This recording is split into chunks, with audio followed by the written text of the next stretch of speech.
आप देख रहे हैं ऐतराज एपिसोड 6। लेकिन उससे पहले पार्ट 5 को जरूर देखें। अब तक आपने देखा गाइस, कल्याणी जी ये सोच रही थी कि जल्द ही सब सुलझ जाएगा और ये घर फिर से घर बन जाएगा। आनंद शेखावत अपने ऑफिस में अपना सारा काम जल्दी जल्दी से निपटा रहा था। यह सब देखकर प्रताप सोचने लगा, शेखावत साहब को कहाँ जाने की जल्दी है। तभी आनंद शेखावत ने किसी को कॉल लगाया और जल्दी से ऑफिस से बाहर निकल गया। उधर जयपुर में आज नाना की इकलौती बेटी काजल पूरे 5 साल के बाद आज वो वापस घर लौटी थी। ग्रेजुएशन के लिए काजल को पारुल यूनिवर्सिटी में एडमिशन मिलने पर वो आगे की पढ़ाई के लिए गुजरात चली गई। काजल अपनी माँ सरला जी से बोली, माँ हम कब से पापा का इंतजार कर रहे हैं। उनको बिल्कुल भी फिक्र नहीं है कि उनकी लड़की आज कितने दिनों के बाद घर लौटी है। तो सरला जी काजल को टोकते हुए बोली, काजल तू जब से आई है क्या पापा पापा रट लगा रखा है। तो काजल ने चिढ़ते हुए कहा, क्या हुआ माँ, तुझे जलन हो रही है ना। मैं पापा पापा बोल रही हूँ तो। पर माँ मैं तो तुम दोनों से बहुत प्यार करती हूँ, इसलिए आप जलना वलना छोड़ दो। सरला जी के कंधे पर सर रखते हुए काजल बोल रही थी। तो सरला जी हंसते हुए बोले, चल हट परे, बिल्कुल पागल हो चुकी है तू तो, पता नहीं क्या बोली जा रही है। अब ये सब छोड़ और खाना खा ले। सरला जी काजल के माथे पर प्यार से हाथ फेरते हुए बोले, फिर तुम्हें ठाकुर साहब जी की हवेली जाना है। काजल जो सोच ठाकुर के साथ छाया की तरह रहने वाले उसके दाहिने हाथ की तरह है। तो काजल जिद करने लगी, माँ तब तक आप मुझे वो साड़ी पहन के दिखाओ जो हम गुजरात से लेकर आए थे आपके लिए। तो इस पर सरला जी मुस्कुराते हुए बोली, वो साड़ी तो हम तुम्हारी शादी में पहनेंगे। तो काजल चिढ़ते हुए कहा, माँ आपको तो हम पसंद नहीं है ना, इसलिए पहले मामा के यहाँ भेज दिया और फिर हॉस्टल भेज दिया, अब ससुराल भेजने की बात कर रही है। तो फिर सरला जी बोली, बेटा जो भी करें हम तुम्हारी भलाई के लिए ही तो करें हम। बाकी तुम्हारे बिना ये समय हम दोनों ने कैसे बिताया हम ही जानते हैं। बेटा तुम भी समय आने पर ये सब समझ जाओगे। तभी बाहर जीप रुकने की आवाज आई। तो सरला जी मुस्कुरा कर बोले, ये लो आ गए तुम्हारे पापा। इतना सुनते ही काजल खुश होते हुए बाहर की तरफ देखने लगी। तब तक नाना भी अंदर आ चुके थे। काजल उनके गले लगते हुए बोले, पापा आप स्टेशन से भी हमें नहीं लेने आए, आपकी जगह वो अजय क्यों आया हमें लेने। अपने पिता को देखते ही काजल का शिकायतों का पिटारा खुल चुका चुका था। काजल की बातें सुनकर नाना मुस्कुराते हुए उसे अपने गले से लगाकर उसके माथे पर हाथ रखकर कहा, मेरा बच्चा बस अब बहुत हो गया है। अब हम तुम्हें कभी भी अपने से दूर नहीं जाने देंगे। भगवान ने हमें एक ही तो बेटी दी है, उसे भी हम अपने पास नहीं रख पाए कभी भी। तो काजल ने नाना की आंखों से आंसू पोंछते हुए कहा, पापा आप ही का तो सपना था कि आपकी बेटी आगे बढ़े, इसलिए तो आपने मुझे अपने से दूर गुजरात भेजा था। फिर अब आप क्यों रो रहे हो। अब हमेशा मैं आपके पास ही रहूंगी पापा, और कहीं नहीं जाऊंगी। उधर सरला जी दोनों के आगे खाना परोसते हुए बोले, अच्छा अब दोनों बाप बेटी का मिलना हो गया हो तो दोनों अब खाना खा लो। और फिर सरला जी फोन रखते हुए बोले, अभी ठकुराइन का फोन आया था, वो काजल को देखने के लिए बेचैन हो रही है।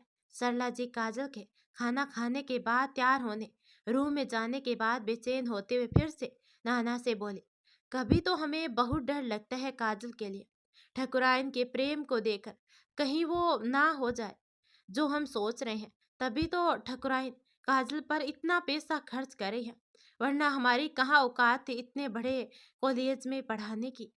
तो नाना खाना खाते हुए बोले, सरला हम तुम्हारी बात से बिल्कुल भी सहमत नहीं है, क्योंकि ठाकुर साहब के जिद के कारण ठकुराइन अपनी एक भी बेटी का सुख नहीं पा सकी, इसलिए वो काजल पर अपनी सारी ममता लुटा कर अपने अरमान पूरे कर रही हैं। तो सरला जी कुछ सोचते हुए बोली, ये तो आपने एकदम सही कहा, पता नहीं उस हवेली में कितनी लड़कियों के सांस दफन हुए हैं। इतने में काजल तैयार होकर बाहर आते हुए पूछा, कौन से पाप माँ। नाना उसे आते देख बात बदलते हुए बोला, अरे बिटिया हो गई तैयार, अब जल्दी से चलो, ठाकुर साहब के आने से पहले तुम्हें वापस भी तो आना है। तो काजल बोले, पापा हमें एक बात बिल्कुल भी समझ में नहीं आ रही। ठकुराइन माँ हमें इतना मानती है, तो फिर वो ठाकुर साहब के सामने आने से हमें क्यों रोकते हैं? नाना बाहर जाते हुए बोले, काजल यह सब तुम्हें अभी समझ में नहीं आएगा, इसलिए अब इसके बारे में मत सोचो। जल्दी से चलो, मैं बाहर जीप में तुम्हारा इंतजार कर रहा हूँ। सरला जी काजल के दुपट्टे को ठीक करते हुए बोले, बिटिया ठाकुर साहब के सामने मत जाना, और अगर वो गलती से आ जाए तो अपने दुपट्टे से सर को ढक लेना और सिर झुका के ही उनसे बात करना। तो काजल बोले, अच्छा माँ, अब हम सब समझ गए, तो बस चलते हैं, आप अपना ख्याल रखना। कहकर काजल उनके गले लगकर बाहर निकल गए। उधर मुंबई में प्रताप जब ऑफिस आया तो आनंद का केबिन खुला हुआ देखकर अंदर आया। अरे ठाकुर साहब आप, गुड मॉर्निंग। मुझे तो लगा कि आज आप नहीं आएंगे। आनंद अपने फाइलों में खोया हुआ बिना सिर ऊपर किए ही बोला, गुड मॉर्निंग। और तुम्हें ऐसा क्यों लगा? अरे कल आपकी शादी हुई है ना, तो फिर रात भी आप पूरी रात यहीं ऑफिस में गुजारे, तो मुझे लगा शायद आप नहीं आए। प्रताप सारे हालात जानता तो था, फिर भी वो दिल से चाहता था कि आनंद इस शादी को पूरी तरह से अपना ले। प्रताप की बात सुनकर आनंद अपना सिर उठाकर उसकी तरफ देखा और प्रताप बोला, तुम तो ऐसे बोल रहे हो जैसे तुम्हें कुछ पता ही नहीं है। जिसकी जो जगह है वो वही रहेगी, कुछ नहीं बदला है इस शादी से, सब कुछ वही है जैसे कल था। बस माँ को एक रस्म करनी थी तो वो हो गई, इससे ज्यादा कुछ और नहीं है। और हाँ, शर्मा जी वाली फाइल कंप्लीट करवाओ और उनसे आज मीटिंग के लिए टाइम ले लो। कहकर आनंद फिर से अपने काम में लग गया और उधर शेखावत मेंशन में रिया अर्पिता को उसका सामान उसके कमरे से निकालते देख जल्दी से अर्पिता के पास आकर बोले, दीदी आप ये क्या कर रही हो? हमारा सामान आप कहाँ ले जा रही हो? तो अर्पिता रिया को देखकर बोली, अम्मा जी ने तुम्हारा सामान शेखावत साहब के कमरे में रखने को कहा है। रिया डरने का नाटक करते हुए बोली, अरे बाप रे, ये सब कैसे होगा? साहब जी को पता चलेगा तो वो हमसे और गुस्सा हो जाएंगे। नहीं नहीं, हम और साहब जी को गुस्सा नहीं दिलाना चाहते। वैसे भी हम उनके लिए उनकी पत्नी नहीं, बस बाबू की माँ है। ऐसे में हम उनके कमरे में कैसे रह सकते हैं? रिया शर्माने का नाटक कर अर्पिता को मना कर दिया सामान ले जाने से। तो अर्पिता उसे शर्माते देख उसे छेड़ते हुए बोले, अब तो भला इसमें शर्माना कैसा? अब शेखावत साहब तुम्हारे पति है तो तुम्हें उनके साथ उनके कमरे में रहना चाहिए। अब तुम रिया सोच लो, अगर कहीं उन्हें इस बात का बुरा लगा और फिर तो वो तुम पर गुस्सा हुए तो फिर कैसे मनाओगी? यह सुनकर रिया मन ही मन बोली, नहीं दीदी, अगर हम उनके कमरे में जाएंगे तब तो हम पर गुस्सा होंगे, और अब हम यह बात किसी को भी समझा नहीं सकते। फिर रिया अर्पिता से बोली, ऐसे कैसे गुस्सा हो जाएंगे? हम अपन बाबू के छोड़ के किसी दूसरे कमरे में नहीं जा सकते। और फिर दीदी, जिस हालत में ये शादी हुई है तो इस हालत में हमें उनके कमरे में जाना अच्छा नहीं लगता। और फिर बैग से कपड़े निकाल कर अलमारी में सेट करने लगी। अर्पिता ये सब उसकी झिझक मानकर चुप हो गई। वो भी समझती थी कि किस तरह से आनंद ने शादी के लिए हाँ बोला है। ऐसे में अर्पिता को भी रिया की बात सही लगी और फिर थोड़ी देर वो इधर उधर की बातें करने के बाद नीचे रसोई में दोपहर के खाने की तैयारी करने चली गई। और उधर थोड़ी देर में काजल नाना के साथ पहुंची। उस वक्त विदा जी अपने कमरे में बैठी मोबाइल पर भेजे गए उस तस्वीर को बहुत ही हसरत से देख रही थी, जिसमें रिया और आनंद शेखावत एक दूसरे को वरमाला पहना रहे थे। विदा जी ने फिर उस फोटो नीचे मैसेज को दोबारा पढ़ा, जिसमें लिखा था, आपके भेजे इस अनमोल तोहफे को हमने अपने सर आंखों पर बिठाया, पर इसका यह मतलब नहीं है कि आपके परिवार ने हमें जो जख्म दिए हैं वो हम भूल जाएंगे। आपके परिवार से जो पाप हुए हैं वह कभी नहीं भूल सकते। आपके अपनों के कारण हमारे जो आपने हमसे दूर हो गए वह कभी हमारे पास वापस नहीं आ सकते। जो स्थान हमारी जिंदगी में खाली हो चुका है वह कभी नहीं बढ़ सकता, कभी नहीं। मैसेज पढ़कर विदा जी मुस्कुरा दी और सोचने लगे, आप बिल्कुल भी गलत नहीं है। हम यह सब जानते हैं, इस हवेली से जो भी आपको दर्द मिला है उसकी माफी तो बिल्कुल भी संभव नहीं है। तो फिर हम कैसे माफी की आशा करें आपसे, कल्याणी बहन? पता नहीं इस हवेली में आज तक कितने पाप हो चुके हैं और इस पाप की सजा हमारा बेटा झेल रहा है। इससे बढ़कर और हमें क्या सजा मिलेगी? सब कुछ होते हुए भी हमारा दमन खाली है। हम खाली हाथ बस माँ शब्द सुनने के लिए हमेशा तरसते हैं। उसी समय काजल ने दरवाजे पर आवाज दी, ठकुराइन माँ, हम अंदर आ जाएं? आवाज सुनकर विदा जी सामने दरवाजे पर नजर डाले तो काजल को देख जल्दी से मोबाइल बंद कर दिया और उसकी तरफ अपनी बाहें फैलाते हुए बोले, आ गई हमारी बच्ची, अब जल्दी से आकर अपने ठकुराइन माँ के कलेजे लग जा। इतना सुनते ही काजल अंदर आकर अपने हाथ में पकड़े बेग को बगल में रखकर उनके पैर छूने के लिए झुक गई तो उन्होंने उसे रोकते हुए उसे अपने गले से लगा लिया।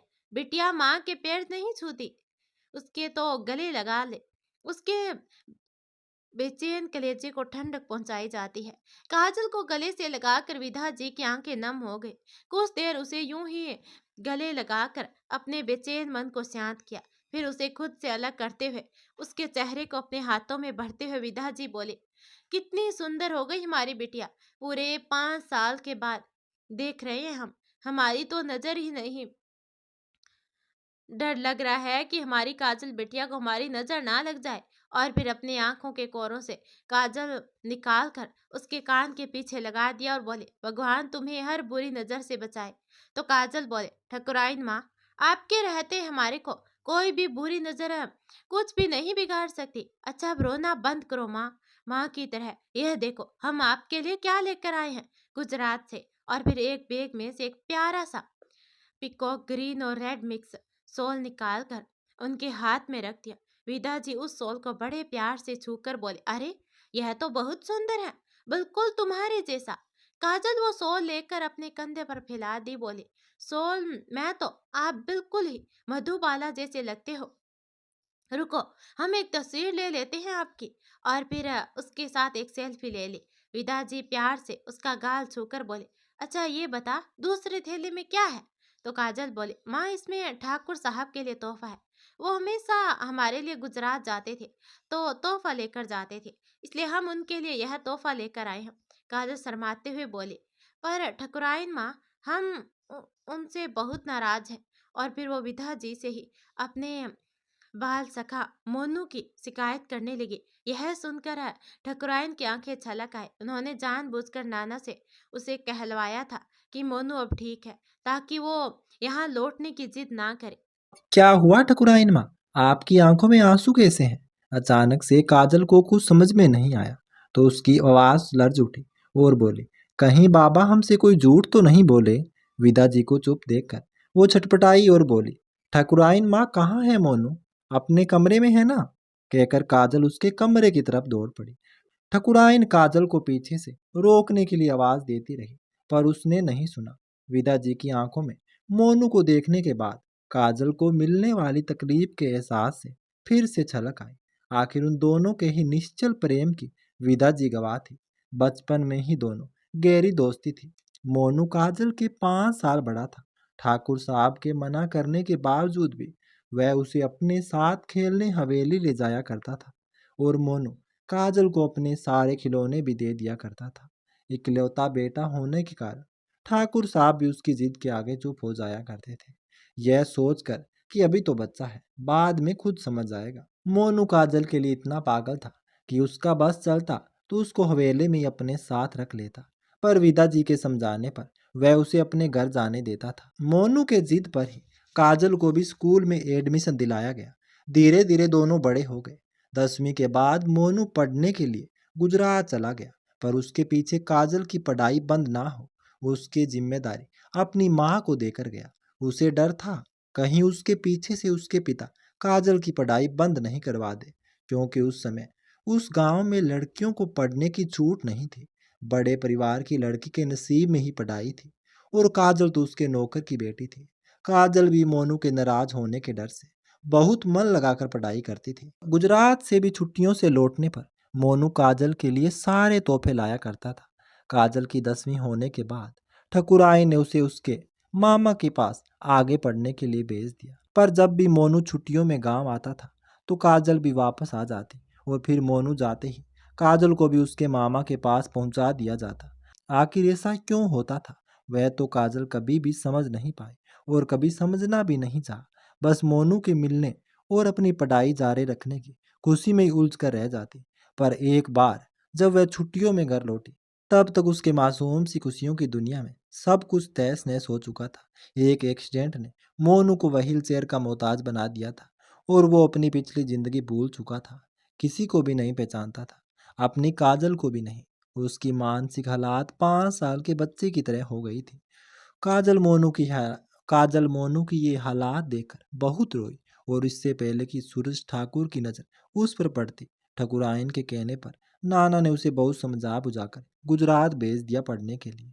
छुट्टियों में भी वह अपने ननियाल आ जाया करती थी, यहाँ अपने गांव नहीं आ पाती। और आज जब इतने दिनों बाद काजल आई भी तो मोनू अभी भी उसी हालात में है। ठकुराइन एक ठंडी सांस लेकर बोली, हम तो सोच रहे थे कि तू इन 5 सालों में ये सब भूल जाएगी, पर शायद हम गलत थे। तुम्हारी तो आंखों में अभी भी वह चमक है जो आज से 5 साल पहले थी मोनू के लिए। पता नहीं बेटा, तुम्हें ये सब सच्चाई जानकर कितनी तकलीफ हुई होगी। महादेव कम से कम इस मासूम पर तो रहम कर दो। इसके मुंह की भी हंसी आपने छीन ली। तभी नाना दौड़ते हुए आए और बोले, ठकुराइन, काजल कहाँ है? वो ठाकुर साहब आ गए हैं और अब वो इधर ही आ रहे हैं। ठकुराइन ये सुनकर चिंतित हो उठी और बोले, वो तो अभी मोनू के कमरे की तरफ गई है। इससे पहले कि ठाकुर साहब काजल पर नजर पड़े, आप उसे लेकर जल्दी से पीछे दरवाजे से चली जाओ। कहते हुए विदा जी नाना के साथ काजल को रोकने के लिए आगे बढ़ी, पर होनी को कौन टाल सकता है। काजल बदवास सी भागती हुई मोनू के कमरे की तरफ बढ़ रही थी कि अचानक सी वह किसी से टकरा गई। उसने सर उठाकर देखा तो सहम कर अपने कदम पीछे कर लिए और अपने सर को दुपट्टे से ढकते हुए नजरें नीची कर ली। सामने ठाकुर सूरज सिंह थे। उनके सामने आने से उसे आज तक विदा जी बचाती रही थी, आज वो उसी के सामने खड़ी थी। तब तक ठकुराइन और नाना भी वहां आ गए। काजल नाना को देखकर उसके पीछे जा छुपी। सूरज सिंह काजल की तरफ देखते हुए बोले, यह किसकी लड़की है और इस हवेली में क्या कर रही है? उनकी गरजती आवाज सुनकर नाना सिर झुकाकर जवाब दिया, ठाकुर साहब, ये हमारी बेटी काजल है। इस पर ठाकुर साहब कुछ सोचते हुए बोले, ये वही लड़की है जो मोनू के साथ बचपन में खेलती थी। तभी ठकुराइन आगे आकर बोली, हाँ, ये वही लड़की है। आज लौट के गुजरात से वापस आई थी अपनी पढ़ाई समाप्त कर। तो हम सोच रहे थे कि शायद बचपन के दोस्त मोनू की याद आ रही होगी, इसलिए हमने मिलने के लिए काजल को बुला लिया था। ठाकुर ये सुनकर कुछ सोच कर बोला, ठीक है, ले जाओ उसके कमरे में। और नाना, तुम हमारे साथ यहाँ आओ। आकर वो अपने कमरे में चले गए। उन्हें जाते देख काजल ने जहाँ चैन की सांस ली, वहीं नाना और ठकुराइन के चेहरे पर एक डर ने जगह बना लिया। ठकुराइन ने काजल को देखकर नाना को शांत करने का इशारा कर दिया और फिर काजल को लेकर मोनू के कमरे की तरफ बढ़ गई। नाना भी सूरज ठाकुर के पीछे पीछे चला गया। सूरज ठाकुर अपने कमरे में आकर अपने कंधे से शॉल उतारकर बेड पर रखते हुए बोला, नाना, तुम्हारी बेटी इतनी बड़ी हो गई, तूने कभी बताया नहीं।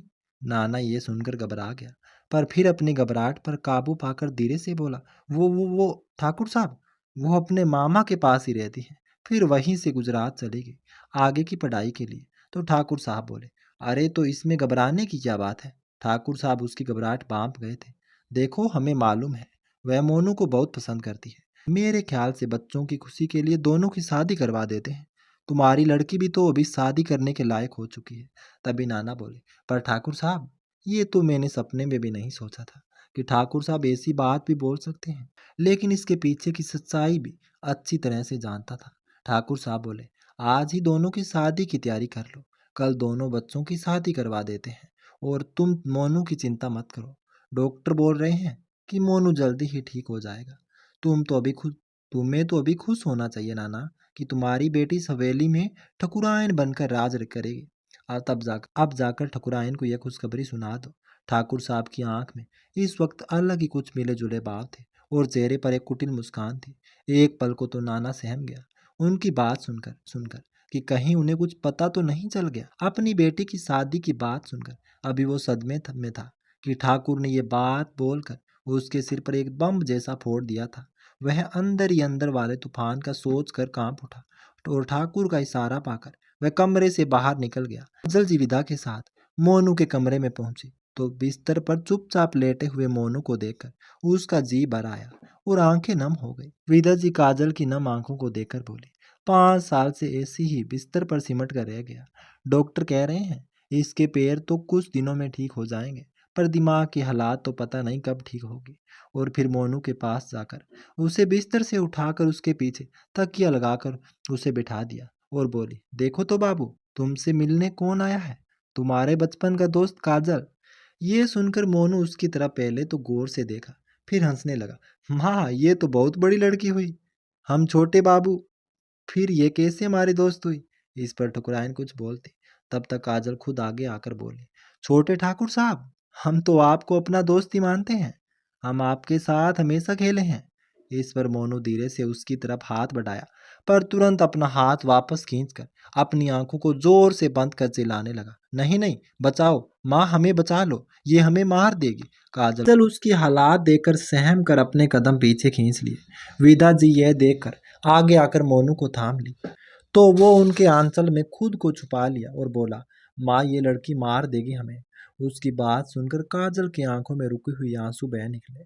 ठकुराइन मोनू के सिर पर हाथ फेरते हुए बोले, ना बाबू, शांत हो जा, ये तुम्हें कुछ नहीं करेगी, तुम्हारी दोस्त काजल है।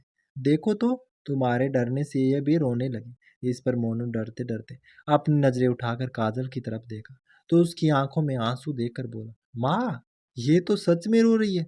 क्या सच में यह हमें कुछ नहीं करेगी? विद्या जी की तरफ देखकर सिर उठाकर मुस्कुराकर बोला। विद्या जी उसके मुस्कुराते हुए चेहरे को देखकर बोली, हाँ, अगर तू इससे दोस्ती करेगा तो यह तुम्हारा बहुत ख्याल रखेगी। तो मोनू बोला, सच में क्या? तुम्हारी तरह मुझसे प्यार करेगी? तो विद्या जी ने हाँ में सिर हिला दिया। तब मोनू काजल की तरफ देखकर बोला, तुम हमारे साथ खेलोगी क्या? तो काजल बोली, हाँ, हम आपके साथ खेलेंगे और आपका ख्याल भी रखेंगे।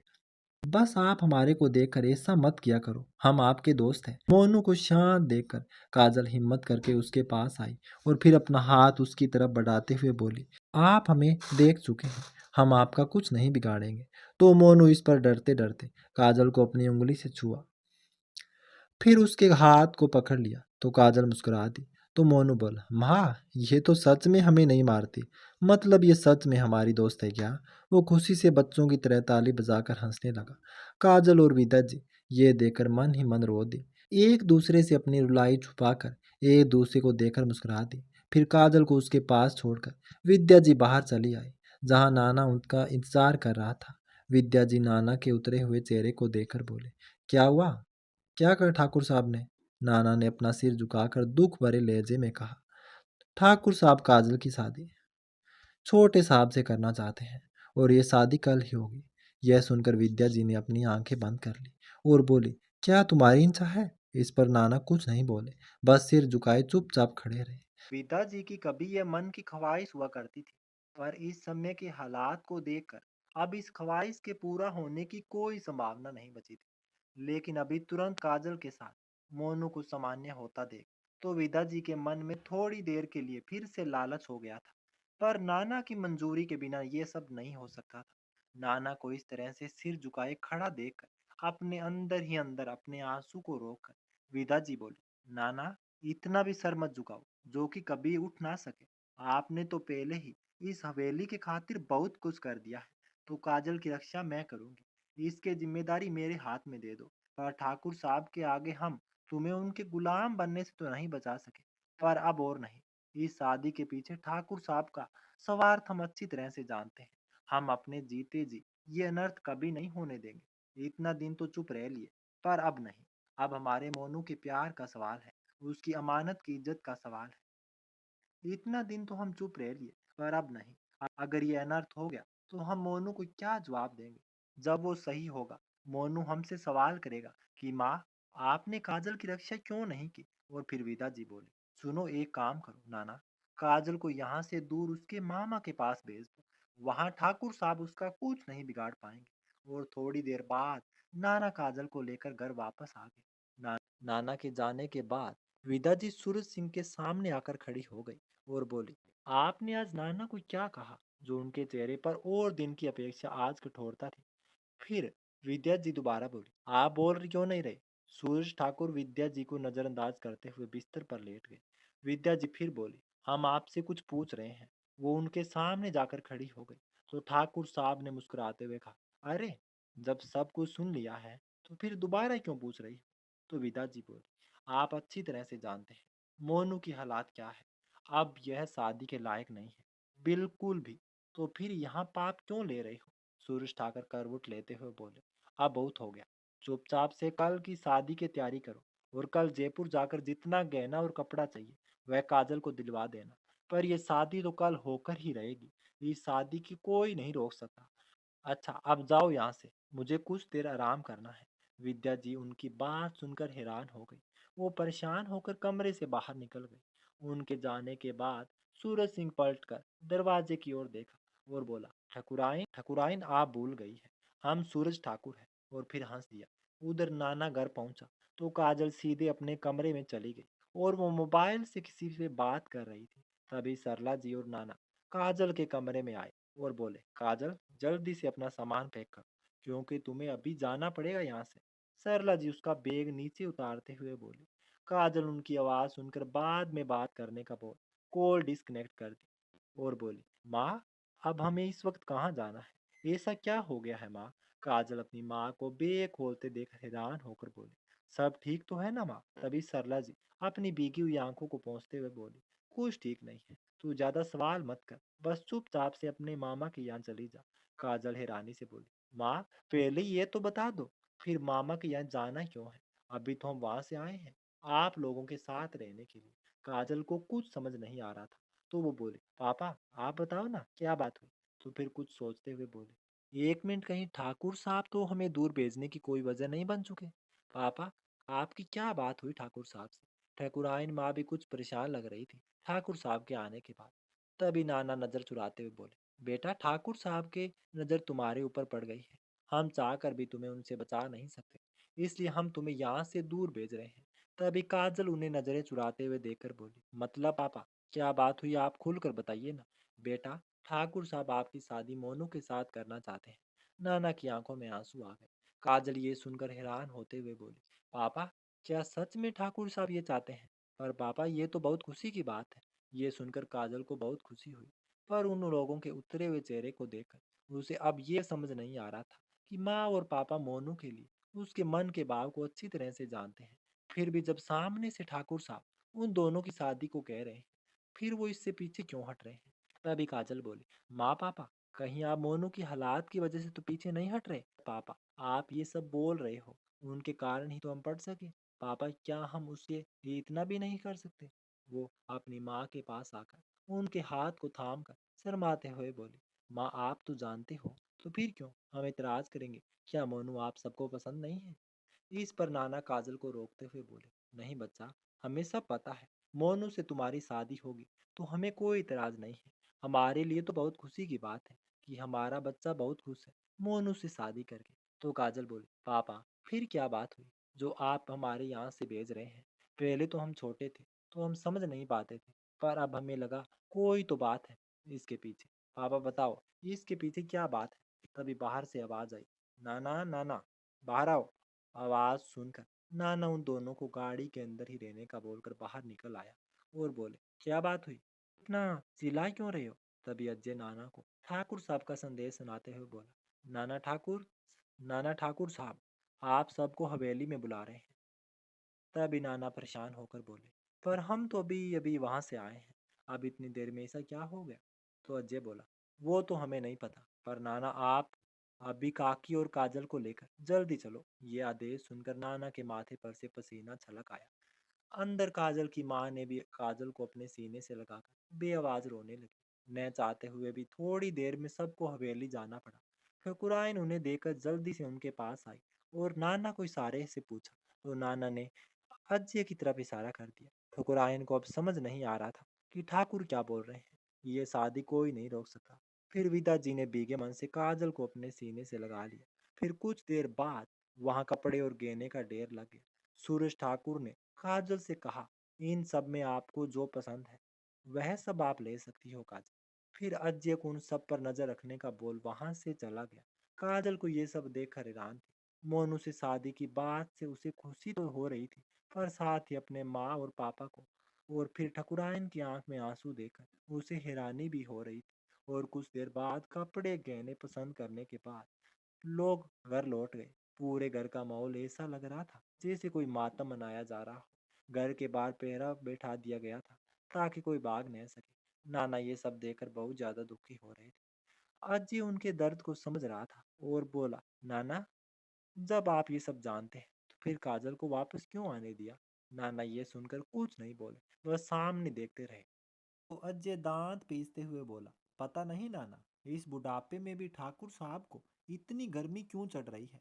हमारा तो मन करता है कि अभी जाकर ठाकुर साहब का खून कर दे। तभी नाना वहां से उठकर अंदर चला गया। काजल जो कि उनकी बात को सुन रही थी और नाना के जाने के बाद वो अजय के पास आकर बैठ गई और बोली, अजय भैया, क्या तुम्हें इस शादी से खुशी नहीं हो रही? तो अजय घूरते हुए बोला, हाँ, हम बिल्कुल भी खुश नहीं हैं इस शादी से, और तुम भी इतनी खुश मत हो। यह कोई शादी नहीं, यह तुम्हारी बर्बादी है, बर्बादी।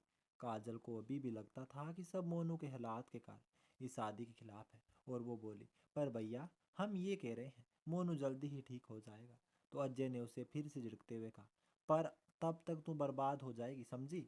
अब तो काजल रोने को हो गई और अजय उसकी भीगी आंखें देखकर तड़प उठा। बहन, मैं तुझे अपनी बहन मानता हूँ, हमारे से ये सब नहीं देखा जाएगा। काजल, तुम एक काम करो, यहाँ से भाग जाओ कहीं दूर, जहाँ उस पापी ठाकुर की तुम्हारे ऊपर नजर ना पड़े। काजल, ये कोई सच वाली शादी नहीं है। मोनू के नाम पर वो राक्षस अपने लिए। उससे आगे अजय से कुछ बोला नहीं जा सका और वो मुंह फेर कर रो दिया। काजल तो ये सब सुनकर सन्न रह गई और वो दौड़ कर नाना के पास गई और बोली, पापा, अजय भैया जो कह रहे हैं वह सब सच है क्या? तो नाना ने ये सुनकर अपना सिर झुका लिया। ये देखकर काजल को बहुत तकलीफ हुई। क्या इसी वजह से आप सबने हमें उनसे दूर रखा? तो नाना ने अपना हाँ में सिर हिला दिया। क्या छोटे ठाकुर ये सब सच जानते हैं या वह भी उनके साथ जैसे ही है? काजल आंखें बंद करके बोली। तो नाना बड़े ही दुखी स्वर में बोले, हाँ, ये सब छोटे ठाकुर जानते हैं, पर वो तो हमेशा उनको ये सब गलत करने से रोकते रहे। यहाँ तक कि उनकी ये हालात भी ठाकुर साहब के कारण हुई है। ये सब सुनकर अब काजल के दृढ़ निश्चय को देखकर नाना ने उसे सब बताने का फैसला किया। फ्लैशबैक, 5 साल पहले ठाकुर सूरज सिंह के यहाँ मुंबई से उसके दोस्त ओंकार सिखावत, उनकी पत्नी कल्याणी जी ठाकुर और उनकी बहू अंजलि ठाकुर आए थे। उनका बेटा आनंद बिजनेस के किसी काम की वजह से उनके साथ नहीं आ सका था। ओंकार सिखावत और सूरज सिंह दोनों इतने दिनों बाद आपस में मिलकर बहुत खुश थे। अंजलि वहाँ भी अपने स्वभाव के कारण जल्दी ही सबसे घुल मिल गई। सब उसके रूप के साथ साथ उसके गुण की भी प्रशंसा करते नहीं थकते। मोनू भी छुट्टी लेकर उन लोगों से मिलने के लिए जयपुर से गांव आ चुका था। ये गांव जयपुर से कुछ ही दूर पर था। आने जाने में बस आधा घंटे की दूरी थी। मोनू सबसे मिलकर बहुत खुश था। वो सूरज सिंह का इकलौता लड़का था। एक तरफ जहाँ शराब और लड़कियाँ सूरज सिंह की कमजोरी थी, वही मोनू एक खुश मिजाज लड़का था जिसमें किसी भी तरह की कोई गलत आदत नहीं थी। मोनू अंजलि से मिलकर बहुत खुश था और वो उसे भाभी का सम्मान देता था। वो अब आनंद के आने का इंतजार कर रहा था उससे मिलने के लिए। अंजलि भी मोनू को अपने देवर जैसा ही मान लेती थी। वो एक सप्ताह बहुत ही हंसी खुशी से बीता। फिर एक दिन सूरज सिंह ने अपने दोस्त के आने की खुशी में एक जलसा रखा गांव में। सभी गांव वाले आमंत्रित थे उसमें। उसी रोज आनंद भी वहां आने वाला था। पार्टी चल रही थी। तभी अंजलि के पास आनंद का फोन आया, पर नेटवर्क अच्छा नहीं होने के कारण बात नहीं हो पा रही थी। तो विद्या जी ने उसे छत पर जाकर बात करने की सलाह दी। तो अंजलि छत पर चली गई और वहां आनंद से बात करने लगी। आनंद जयपुर एयरपोर्ट से निकलकर गाड़ी में बैठकर अंजलि से बात करते करते जयपुर सिटी की ओर निकल चुका था। उधर जलसे में सूरज सिंह का शराब का दौर शुरू हो चुका था।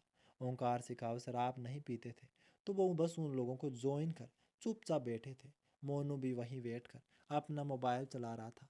तभी के गांव के कुछ लड़के उसे शराब पीने के कहने लगे, तो उसने मना कर दिया। सूरज सिंह पर भी नशा चढ़ चुका था, तो सूरज सिंह ने मोनू को टोका, जब सब लोग कह रहे हैं तो कम से कम एक गिलास ले लो, एक गिलास में कोई व्रत थोड़ी भंग हो रहा है। सबको जोर देने पर वो थोड़ा सा पी तो लिया, पर कुछ ही देर में उसे अजीब महसूस होने लगा। वो समझ गया कि उसे नशा चढ़ने लगा है, तो वो चुपचाप से वहां निकलकर छत की तरफ चला गया। क्योंकि उसके लिए पहली बार था, तो उसे तुरंत ही नशा होने लगा था। वो खुद को किसी तरह संभालते हुए छत की तरफ बढ़ गया। उधर छत पर अंधेरा था। अंजलि आनंद से फोन पर टहलते हुए बात कर रही थी। आनंद एयरपोर्ट से जयपुर के लिए निकल चुका था। दोनों फोन पर बात कर ही रहे थे कि तभी कोई उसके पीछे आकर खड़ा हो गया। अंजलि को जब अपने पीछे किसी के होने का एहसास हुआ तो वो डर के पीछे हो गई और पीछे मुड़ते हुए बोली, काका कौन है? पर पीछे मुड़ते मुड़ते वो उससे टकरा गई। इस अचानक से टक्कर से वो खुद को संभाल नहीं पाया। वो लड़खड़ा कर उसके ऊपर ही गिर गया। अंजलि भी उसके साथ नीचे गिर पड़ी और फोन उसके हाथ से छिटक गया। अंजलि तब तक मोबाइल की रोशनी में उसे पहचान चुकी थी। अंजलि उसे अपने से ऊपर हटाने की कोशिश करने लगी। आप हटिए, हटिए मेरे ऊपर से। तभी अचानक से उसके साड़ी का पल्लू उसके कंधे से हटा दिया गया। तो अंजलि बोली, ये आप क्या कर रहे हैं? आप इस वक्त होश में हैं नहीं, छोड़िए हमें। कहकर वो उसे धक्का देकर वहां से उठने लगी। पर नशे की हालात में मोनू उस समय सही गलत सब भूल गया था और अंजलि को दबोच लिया। अंजलि चीखती चिल्लाती रही पर उस पर कोई असर न हुआ और उसने अपनी मनमानी कर डाली। फोन कनेक्ट होने के कारण आनंद को वहां का सारा आवाज साफ साफ सुनाई दे रहा था। तो आनंद बोला, अंजलि क्या हुआ? कौन है वहाँ? तुम ठीक हो ना? अंजलि तुम बोल क्यों नहीं रही? तभी उसके चीखने की आवाज़ सुनकर वो अंदाज़ा कर लिया था कि वहाँ क्या हो रहा है। वो अभी फ़ोन पर उसकी चीख सुनकर अंजलि राधा रानी कर बस चिल्लाता रह गया और उस वक्त खुद को बहुत बेबस महसूस कर रहा था। अंजलि की हर चीख उसके कलेजे पर खंजर की तरह वार लग रही थी। उसकी आंखों में दर्द लहू बनकर बह रहे थे। तभी आनंद ड्राइवर पर चिल्ला उठा, गाड़ी तेज चलाओ, मुझे अभी के अभी अपनी अंजलि के पास पहुंचना है। और बोला, अंजलि रानी मैं आ रहा हूँ तुम्हारे पास, मैं उस कमीने को छोड़ूंगा नहीं। कहकर चिल्ला उठा। ड्राइवर ने भी उसकी हालात देखकर गाड़ी की स्पीड बढ़ा दी। उधर छत पर से चिल्लाने की आवाज़ सुनकर नौकर नीचे आकर सबको बताया तो सब छत की तरफ दौड़े। वहां पहुंचकर सब वहां का नज़ारा देखकर दंग रह गए। अंजलि जमीन पर बैठी बिगड़ी हालात में रो रही थी। वही मोनू एक कोने में चुपचाप सिर झुकाए खड़ा था। कल्याणी जी ये देखकर जल्दी से अंजलि के पास आकर उसे खुद के आंचल से ढककर खुद से लगा लिया और जोर जोर से रोने लगी। विद्या जी ये देखकर मोनू को जोर से एक थप्पड़ लगाई और बोली, आज तूने मेरी कोख को कलंकित कर दिया। मुझे तेरे पर बहुत मान था, लेकिन आज तूने उस मान को भी धो दिया। इतना कहकर वो अंजलि के पास आकर उसे संभालने लगी। तब ओंकार जी भी वहां पहुंच गए और वहां के हालात को देखते हुए उन्हें अंदाजा हो गया था और वो मोनू का कॉलर पकड़कर उसे मारने लगे और बोले, कमीने तुम्हारी हिम्मत कैसे हुई मेरी बच्ची को छूने की? मैं तुम्हें छोड़ूंगा नहीं। तभी सूरज सिंह ये देखकर उनके पास आकर मोनू को उनके गिरफट से छुड़ाने लगे और बोले, ये क्या कर रहे हैं ओंकार? जवान खून है, गलती हो गई, अब इसकी जान लेगा क्या? तभी ओंकार सिंह ये सुनकर चीख पड़े, क्या कहा? गलती हो गई? गलती नहीं, गुनाह किया है तुम्हारे बेटे ने। और हाँ, अंजलि हमारी बहू नहीं, हमारी बेटी है। मैं उसके आंसू का हिसाब लेकर रहूंगा, छोड़ूंगा नहीं इस कमीने को।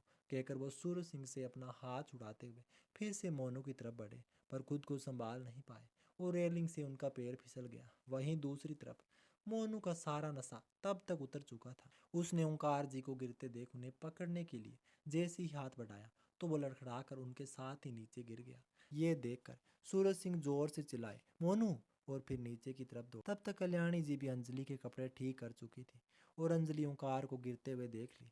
वो भी जोर से चिल्लाई, पापा जी, और फिर वो उठकर लड़खड़ाते हुए सबके साथ नीचे उतरने लगी। जब सब नीचे पहुंचे तो वहां चारों तरफ खून देकर सबके हलक सूखने लगे। सूरज सिंह और विद्या जी दौड़कर मोनू के पास आई। उसके सिर से खून की धार बह रही थी और वो बेहोश हो चुका था। विद्या जी ने मोनू का सिर उठाकर अपने गोद में रख रोते हुए उसे होश में लाने की कोशिश करने लगे। उधर अंजलि और कल्याणी जी भी ओंकार जी के पास पहुंच चुके थे पर उनके चारों तरफ खून ही खून देखकर अंजलि भी वहां पर पछाड़ खाकर गिर गई। वही कल्याणी जी बदमाश सी दूसरी औरतों के साथ उसे संभालने की कोशिश करने लगी। उधर मोनू की इस हालात को देखकर सूरज सिंह गुस्से भरी नजरें बेहोश पड़ी अंजलि पर डाला और दांत पीसते उसकी तरफ बढ़ने लगे। पर विद्या जी की गुस्से भरी आवाज सुनकर वो वहीं रुक गए। ठाकुर साहब दूर रहो अंजलि बहू से, वरना हमसे कोई बुरा नहीं होगा। तब तक अंजलि को भी होश आ चुका था तो वो सूरज सिंह को देखकर डर कर कल्याणी जी के सीने में अपना सिर छुपा ली। तब तक नाना अपने दूसरे साथी के साथ गाड़ी निकाल कर ले आया और उसे ओंकार, सिखावत और मोनू को डालकर सब हॉस्पिटल की तरफ भागे। वहीं दूसरी तरफ गाड़ी से विद्या जी और कल्याणी जी अंजलि को लेकर निकले। इस वक्त न कोई किसी से शिकायत कर पा रहे थे और न एक दूसरे को डांडस बंधा पा रहे थे। सबके निकलने के बाद आनंद की गाड़ी वहां पहुंची तो जल्दी से गाड़ी से बाहर आया और अंदर की तरफ अंजलि अंजलि चिल्लाते हुए दौड़ा। लेकिन वहां चारों ओर सन्नाटा था। यह देखकर उसका जी घबराने लगा। तभी सामने से एक नौकर आया तो उसे रोक कर जल्दी से पूछा, अंजलि कहाँ है और बाकी सब कहाँ है? यहाँ इतना सन्नाटा क्यों है? तब तक नौकर ने बताया सब हॉस्पिटल गए हैं। तो आनंद जल्दी से उस नौकर को लेकर हॉस्पिटल पहुंचा। पूरे रास्ते उसे बुरे बुरे ख्याल आ रहे थे। अंजलि की चीख अभी भी उसके कानों में गूंज रही थी। वहां पहुंचकर उन लोगों को ढूंढने लगा। तभी उसकी कल्याणी जी पर नजर पड़ी तो वो उनके पास आया और बोला, माँ माँ, अंजलि कहाँ है? और वो कमीना मोनू कहाँ है? वो कहाँ है? वो कमीना, मैं उसे नहीं छोड़ूंगा। उसकी हिम्मत कैसे हुई मेरी अंजलि को छूने की? वो दांत पीसते हुए बोला। ये सुनकर कल्याणी जी और विद्या जी दोनों की आंखों में फिर से आंसू आ गए। वही सूरज सिंह जलती हुई नजरों से उसे घूरने लगा। तभी आनंद ने गौर किया, उसके पिता ओंकार सिखावत कहीं नजर नहीं आ रहे थे। तो आनंद बोला, माँ, पापा कहाँ हैं? पापा? तो कल्याणी जी ये सुनकर उसकी ओर देखी और फिर ऑपरेशन थिएटर की तरफ इशारा किया। आनंद ये देख सदमे में आ गया और बोला, माँ, ये सब कैसे हो गया? फिर आनंद ने सूरज सिंह और विद्या जी पर एक नजर डाली, फिर उसे सब बता दी। विद्या जी तो अपनी जगह चोर बनी सिर झुकाए खड़ी रह गई, पर सूरज सिंह उसकी आंखों से अलग ही गुस्सा था। तभी डॉक्टर बाहर आए और सब उनके पास गए और आनंद बोला, डॉक्टर, मेरे पापा? वही उधर सूरज सिंह बोला, हमारा मोनू कैसे डॉक्टर साहब? तो डॉक्टर ने एक नज़र आनंद पर डाला, फिर सूरज सिंह की तरफ देखकर बोले, ठाकुर साहब, मोनू बाबू के रीढ़ की हड्डी में गहरी चोट है, तो उनको एसएमएस हॉस्पिटल रेफर कर दिया है। उन्हें वहां से ले जाने की तैयारी हो रही है। तभी सूरज सिंह बोले, और हमारा दोस्त ओंकार? इस पर डॉक्टर ने सिर झुका लिया और बोले, उन्हें नहीं बचा सका, सॉरी। ये सुनकर सब सन्नाटे में पहुंच गए। कल्याणी जी बिलखने लगी तो विद्या जी ने उन्हें संभालना चाहा, पर कल्याणी जी ने उनका हाथ झटक दिया। आनंद तब तक उनके पास आ गया और उन्हें अपनी गले लगा लिया। उसी समय एक नर्स अंजलि का ड्रेसिंग कर उसे वहां ले आई। उसे देखकर सूरज सिंह उसकी तरफ लपके और बोले, इसकी वजह से ये सब हुआ है, मैं इसे मार दूंगा, छोड़ूंगा नहीं। आज इसके कारण मेरे बच्चे की जिंदगी खतरे में पड़ गई और मेरे दोस्त की जान चली गई। पर इससे पहले कि वो उसे छू पाता, आनंद बीच में आ गया और बोला, खबरदार ठाकुर, अंजलि की तरफ आंख उठाकर भी देखा तो उम्र का लिहाज करना छोड़ दूंगा, वरना। और इसके सबके लिए मेरी अंजलि नहीं, बल्कि आपका वो कमीना बेटा है, उसे तो मैं नहीं छोड़ूंगा, जान तो मैं लूंगा उसकी। उसने मेरी अंजलि को चोट पहुंचाया है, उसे छूने की उसने हिम्मत कैसे की? उसकी वजह से मेरे पापा की जान गई है, जान से मार दूंगा उसे। वो दहाड़ उठा। ये सुनकर सूरज सिंह बोला, पागल हो गए हो क्या? वो चोरी के कारण मेरे लड़के की जान लोगे, इसकी वजह से तेरे बाप की मौत हो गई। अब ये चोरी तेरे लायक नहीं रही। जब तू इसको देखेगा तो वो घटना याद आ जाएगी। वैसे ये खूबसूरत बहुत है, तो मैं इसको रखूंगा। इस पर आनंद गुस्से से उसकी तरफ उंगली उठाई और बोला, बस एक और शब्द नहीं, वरना यहीं के यहीं आपकी जान ले लूंगा। तभी सूरज सिंह बोला, आनंद, मेरी बात सुनो, मेरे दोस्त की तो जान चलेगी, और अगर मेरा बच्चा ठीक नहीं हुआ तो याद रखना, तुम्हें कभी संतान सुख नहीं भोगने दूंगा। मैं जान ले लूंगा तेरे होने वाले संतान की। ये सुनने में आया है कि ये लड़की माँ बनने वाली है। आनंद ये सुनकर अचंभित रह गया, क्योंकि ये खबर तो अब तक उसे पता ही नहीं थी। शायद अंजलि इसी सरप्राइज की बात कर रही थी। उसके चेहरे पर चुप्पी देखकर सूरज सिंह फिर से बोला, मुझे लग रहा है ये खबर तुझे पता नहीं, लेकिन कोई बात नहीं, तू मेरे बेटे के बचने की दुआ कर, नहीं तो मैं खबर दूंगा तेरे संतान के मरने की। इतना सुनते ही आनंद गुस्से में जोर से चिल्लाते हुए उसका कॉलर पकड़ लिया। ये सब देखकर सब उसे छुड़ाने लगे, पर उसकी पकड़ इतनी मजबूत थी, कोई उसे छुड़ा नहीं सका। तभी मोनू को एम्बुलेंस में चढ़ाने के लिए बाहर लाया गया तो आनंद उसका कॉलर छोड़कर उसकी तरफ बढ़ने लगा। उसकी आंखों में उस वक्त गुस्से की आग धधक रही थी। ये देखकर विद्या जी उसके पास आकर हाथ जोड़ ले तो वो सामने से हट गया। सूरज सिंह और विद्या जी मोनू को स्ट्रेचर से पीछे पीछे एम्बुलेंस में चले गए। इसी समय नर्स, जो कि उनके सबके बहस को देखकर चुपचाप वहां खड़ी थी, उसकी नजर वहां बेहोश होकर गिर चुकी अंजलि पर पड़ी तो वो चिल्लाकर उसे उठाने लगी। तभी आनंद और कल्याणी जी दौड़कर उसके पास आए। डॉक्टर भी वहां आते हुए उसे अंदर बेड पर लेटाने को बोले और उसे चेक करने लगे। उसे चेक कर डॉक्टर ने एक इंजेक्शन उसे दे दिया और बताया कि स्ट्रेस की वजह से हुआ है। कल्याणी जी के कहने पर आनंद ने प्रताप को फोन कर वापस मुंबई जाने की व्यवस्था कराया। कुछ देर बाद वहां एयर एम्बुलेंस पहुंच गया, जिस पर ओंकार जी की बॉडी और बेहोश अंजलि के साथ साथ अपनी माँ को लेकर आनंद मुंबई लौट आया। अब आ जाओ प्रेजेंट में। मुंबई में रात हो चुकी थी, पर आनंद का कोई अता पता नहीं था। कल्याणी जी खाना खाकर अपने कमरे में सोने के लिए जा चुकी थी। रिया भी अंशु को खाना खिलाकर सुला चुकी थी। उसके सुलाने के बाद रिया पानी का जग उठाई तो वह खाली था। वो जग लेकर कमरे में निकली। आनंद के कमरे के पास से गुजरते हुए उसकी एक नज़र कमरे पर डाली। वहाँ लाइट अभी भी जल रही थी। उसका मतलब वो घर लौट चुके थे। शादी को 1 सप्ताह हो चुका था। आनंद पिछले 1 सप्ताह से यही कर रहा था। वो देर रात को घर लौटता, क्योंकि अंशु के किए हुए वादे के कारण उसे हर सुबह उसके साथ बिताना होता था। फिर नाश्ता करने के बाद वापस ऑफिस चला जाता। जितना देर भी वह घर पर रहता, जानबूझकर खुद को अंशु के साथ ही बिजी रखता था, ताकि किसी के सवाल से बच सके। बाकी लोग भी उसकी कैफियत समझ रहे थे, तो कोई भी कुछ बोलने से बचता। रिया ने भी इस मैटर पर चुप्पी साध ली थी, क्योंकि उसे अपनी स्थिति की सच्चाई मालूम थी और उसने खुद को समझाकर हालात से समझौता कर लिया था। वैसे भी उसे तो इस बात की खुशी थी कि अब उसे कोई बाबू से दूर नहीं कर सकता। वह सबके सामने पहले की तरह हंसती मुस्कुराती रहती थी, पर एक फांस उसके अंदर रह गई थी। उसकी वजह से आनंद अपनों से दूर रहने लगा था। उसके अंदर एक तेज दर्द महसूस हुई, जिसे उसने अपने अंदर ही जब्त कर लिया और फिर वो किचन की तरफ बढ़ गई। पानी लेकर जब वो किचन से बाहर आई तो उसे कल्याणी जी के कमरे की लाइट भी जलती हुई दिखी। तो रिया बोले, शायद अम्मा जी साहब जी के इंतजार में जाग रही है, पर लगता है उनको नहीं पता साहब जी आ गए हैं। उन्हें बता देती हूँ जाकर, अब सो जाए। उसे ये सोचकर दुख महसूस हुआ और वो उनके कमरे की तरफ बढ़ गई। अब अंदर की आवाज़ सुनकर वो दरवाजे पर ही ठिठक गई। अंदर कल्याणी जी अंजलि की तस्वीर से बात कर रही थी। आनंद तो मेरे इस फैसले के कारण मुझसे इतना नाराज हो गया कि मुझसे बात ही करना छोड़ दिया, पर मुझे यकीन है मेरी बेटी मुझे समझेगी। तुम्हें मेरे फैसले पर इतबार करना होगा बेटी।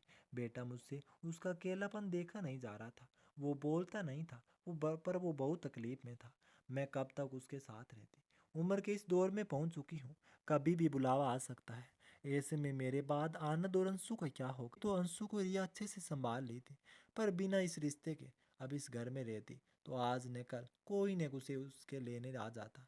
इसलिए मैंने फैसला किया। मुझे यकीन है बेटा, तुम मेरे इस फैसले के लिए आनंद की तरह गलत नहीं समझोगे। ये सुनकर रिया की आंखें भी भर आई। वो चुपचाप वहां से जाने के लिए मुड़ गई, पर अचानक से दरवाजे से उसका दुपट्टा फंस गया और खींचने के कारण चर्र की आवाज के साथ फट गया। ये आवाज सुनकर कल्याणी जी पलट कर देखी। रिया को देखकर वो जल्दी से उसके पास आई और उसका दुपट्टा गेट से निकालते हुए बोली, रिया तुम कब आई? और आई तो आई, दरवाजे से ही क्यों लौट रही थी? देखो तो, अपना दुपट्टा भी खराब करवा लिया। आओ आओ अंदर आओ, कोई काम था क्या? कहते हुए उसे कमरे के अंदर ले गई। तभी रिया बोली, अम्मा जी आप जाग रहे थे? मैं बताने आई थी साहब जी आ गए हैं अपने कमरे में। तो कल्याणी जी बोली, हाँ मैंने देखा उसे आते हुए।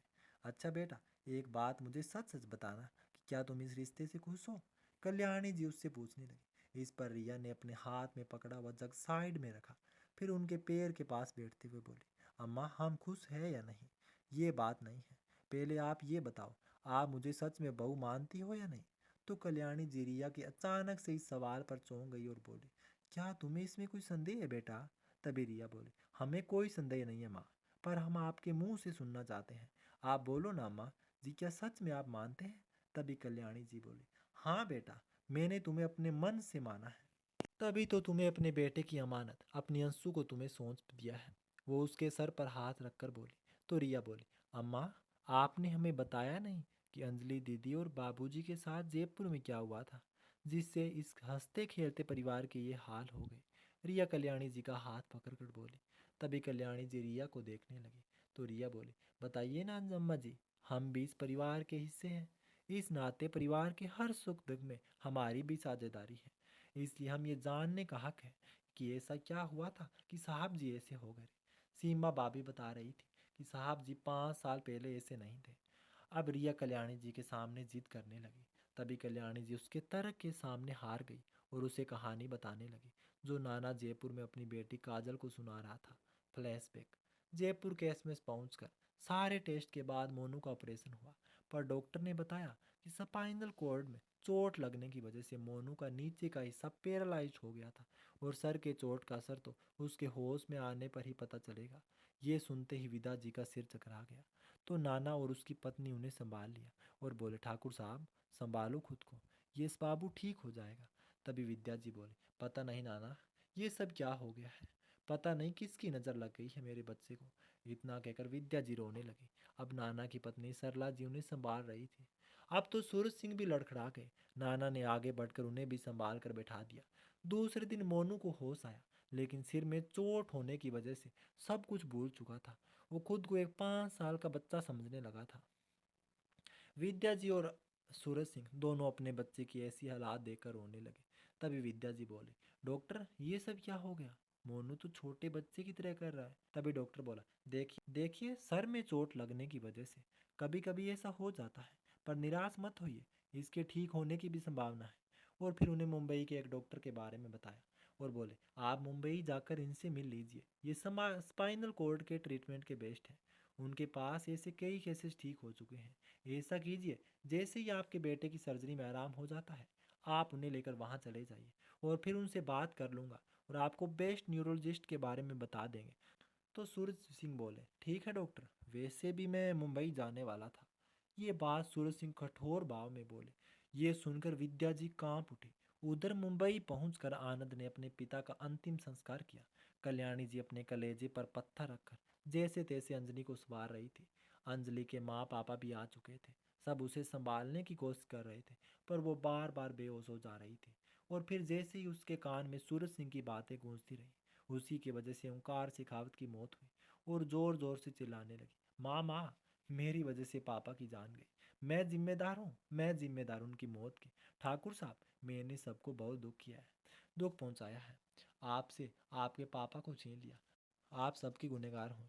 क्या लगता है दोस्तों, सूरज सिंह अपने बेटे मोनू के इलाज के बहाने अंजलि और आनंद को नुकसान पहुंचाना चाहता है? ऐसी कौन सी हरकत करी थी उस सूरज सिंह ने, जिसकी वजह से आनंद का उसके बाद से स्वभाव चेंज हो गया था?